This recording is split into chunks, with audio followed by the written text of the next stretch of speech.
Sign the papers or I make one call and your liquor licenses are gone by Monday morning. That was my father's hello. He didn't ask how I was. He didn't ask about my life. He just shoved a contract in my face that demanded I use my entire hotel chain to pay off his company's debts. He sat there staring at me, convinced I was still the scared little girl he kicked out of the family 3 years ago. He was wrong. I'm Jocasta, and tonight I'm teaching my father a lesson he'll never forget. Before I drop the hammer, tell me in the comments. Have you ever had to cut off a toxic family member to save yourself?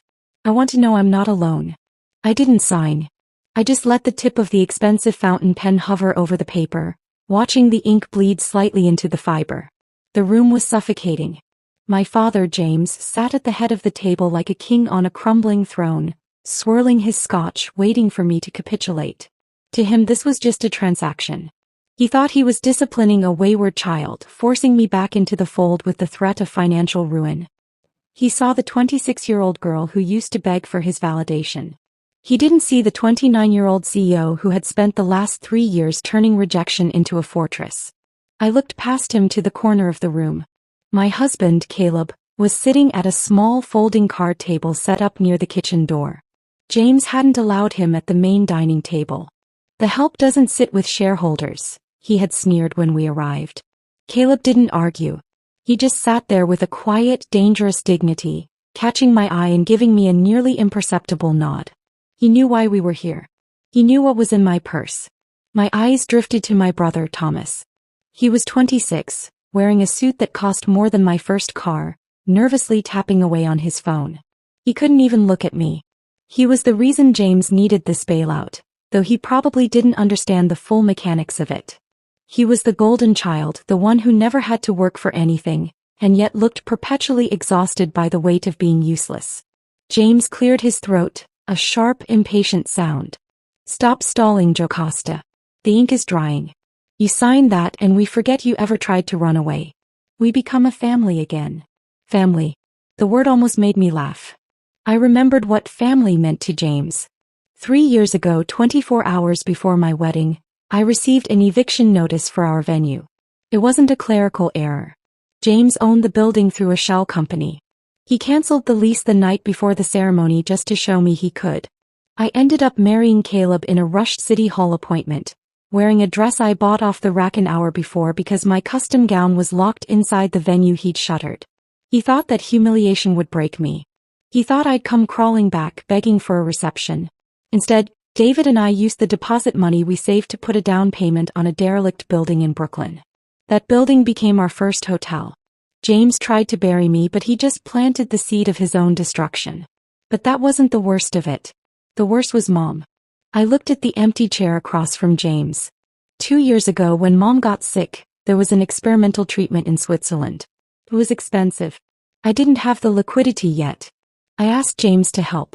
He told me the company was having cash flow issues, and he couldn't spare the capital. I believed him. I sat by her bed while she faded, holding her hand, telling her it was okay. 2 weeks after her funeral, Thomas posted a picture on Instagram. A brand new Porsche. A graduation gift from Dad. There were no cash flow issues. There was just a choice. He chose a car for his son over a life for his wife. That was the moment the grief turned into something cold and hard like steel. I stopped crying and started counting. I hired forensic accountants. I tracked every dollar. I watched him leverage the company, then the house, then his reputation, all to keep up the appearance of power. Jocasta, James barked, slamming his hand on the table, rattling the silverware. I don't have all night. Sign the damn loan. I looked at him. Really looked at him. He looked desperate. He looked small. You're right, James, I said softly. You don't have all night. I capped the pen. I placed it gently on the mahogany table. And then I reached into my bag. I'm not signing a loan, James, I said, my voice cutting through the heavy silence of the room. I'm collecting one. I didn't pull out a checkbook. I pulled out a single crisp document from my bag and slid it across the mahogany. It wasn't the bridge loan he wanted. It was a notice of assignment. James frowned, picking it up with 2 fingers like it was something dirty. What is this? It's a notification, I said, leaning back in my chair, finally allowing myself to relax. 2 weeks ago, I acquired your debt portfolio. He laughed, a nervous, barking sound that didn't reach his eyes. Don't be ridiculous. You can't just buy my debt. I bank with Chase. You used to bank with Chase, I corrected him, my voice flat. But they blacklisted you in 2019 after the audit. You've been floating this company and this lifestyle on high-interest loans from Vantage Capital, a predatory hard money lender. The color drained from his face. He knew Vantage. He knew them because they were the sharks he swam with when the legitimate banks locked their doors. I called them up, I continued, keeping my tone conversational as if we were discussing the weather. I offered to buy the promissory note on this estate and your company's primary liability. They were happy to unload a bad asset. I didn't get it for pennies on the dollar, Dad. I paid a premium. $12.5 million in cash wired same day. I watched the realization hit him. It wasn't just shock. It was absolute horror. He was doing the math in his head, realizing the shift in gravity. Why? He whispered, his voice shaking. Because I wanted to own you, I said. Technically, I am now your senior lien holder. I own the mortgage on this house. I own the debt on the company. I own the chair you're sitting in. Thomas looked up from his phone, his mouth slightly open, looking between us like a spectator at a car crash. Caleb, in the corner, took a slow sip of his water, his eyes never leaving James. He knew what this cost me. He knew I emptied our liquidity for this moment. James slammed the paper down on the table. This is illegal. You can't just. It is perfectly legal, I interrupted, cutting him off. And here is the reality. Your note is in default. You missed the last 3 payments. Vantage was going to foreclose next month anyway. I just sped up the timeline. I stood up and walked to the window, looking out at the storm raging against the glass. You have 2 options. Option A, you wire the full principal plus interest, about $14 million, to my account by midnight. Option B, I enforce the default. I seize the collateral. I turn back to him, meeting his gaze. Which means I take the company. And I take this house. James looked at the document, then at me. The arrogance was cracking, revealing the terrified old man underneath. He had spent his life believing money was the only power that mattered. Now he was staring at someone who had more of it. You wouldn't, he stammered. I'm your father. You were my father when you cut Mom's medical funding, I reminded him, my voice cold as the rain outside. You were my father when you tried to erase my husband. You taught me that business is business. I'm just following your rules. The room was silent. I had him. I had the leverage, the law, and the money. I waited for the begging to start. I waited for him to plead.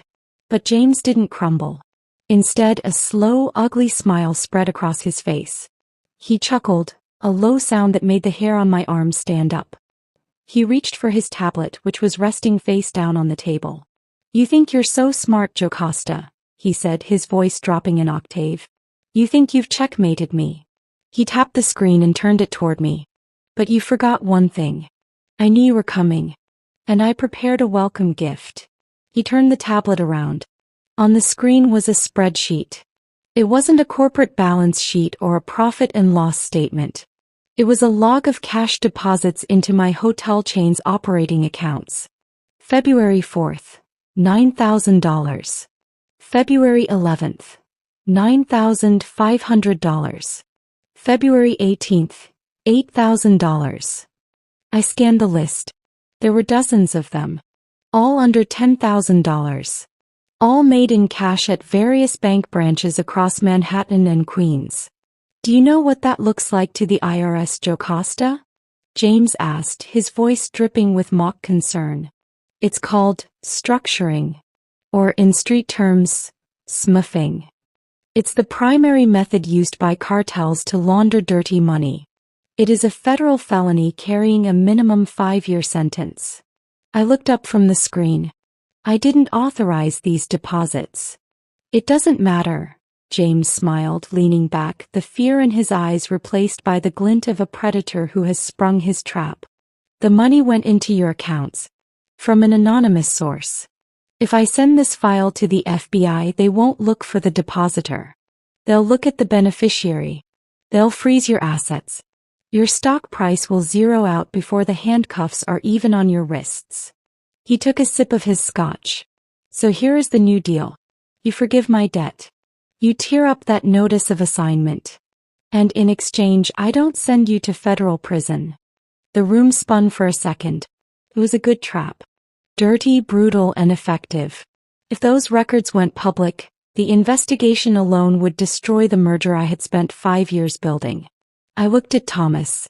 He was staring at the tablet, his face pale as a sheet. Thomas, I said, my voice quiet.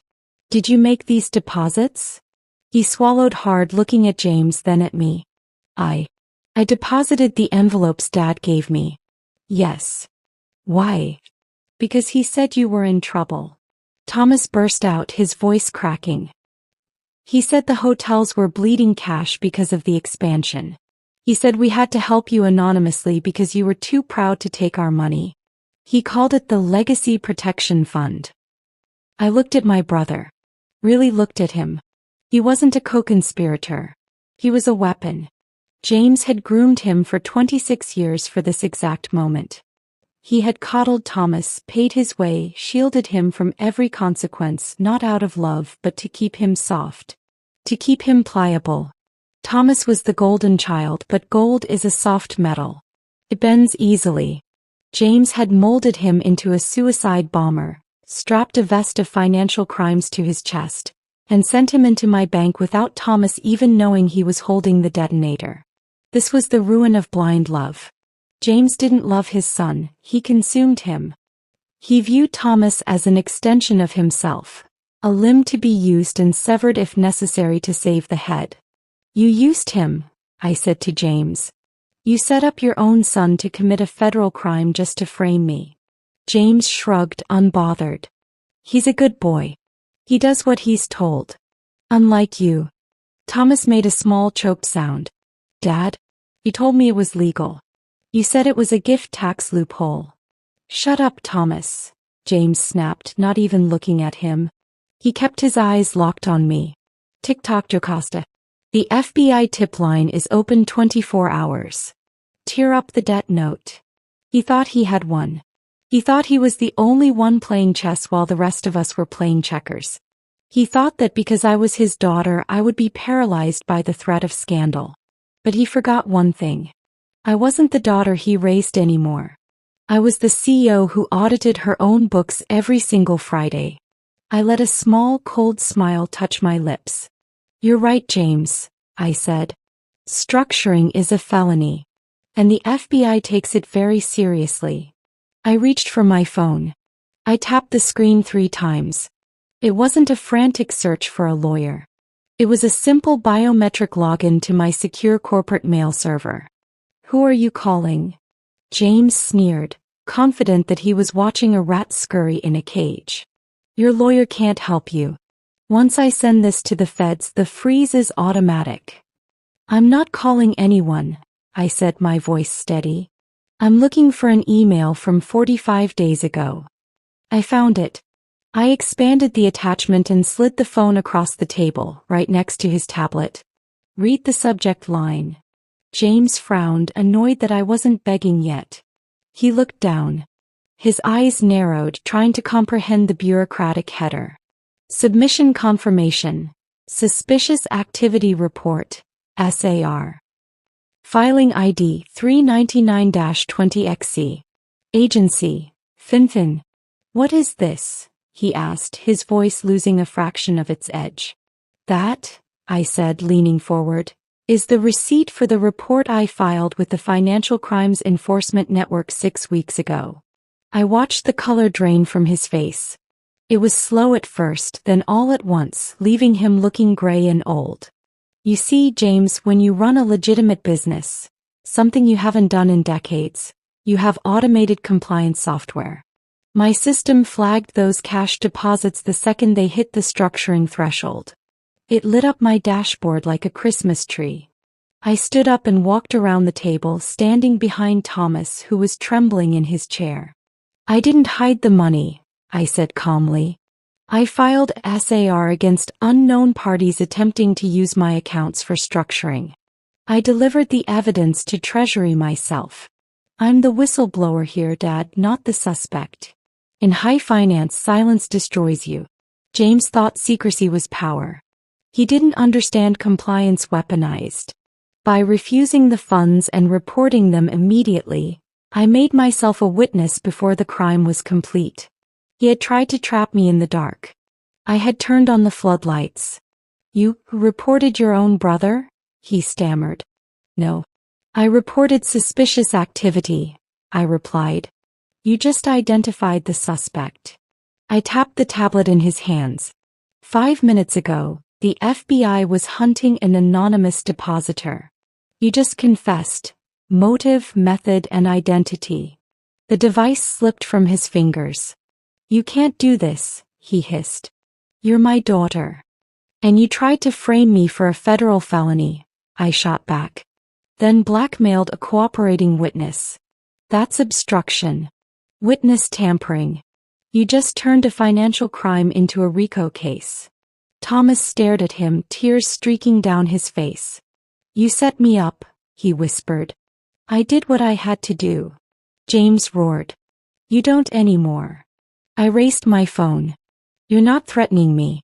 You're confessing. And I'm the only thing delaying your indictment. I checked my watch.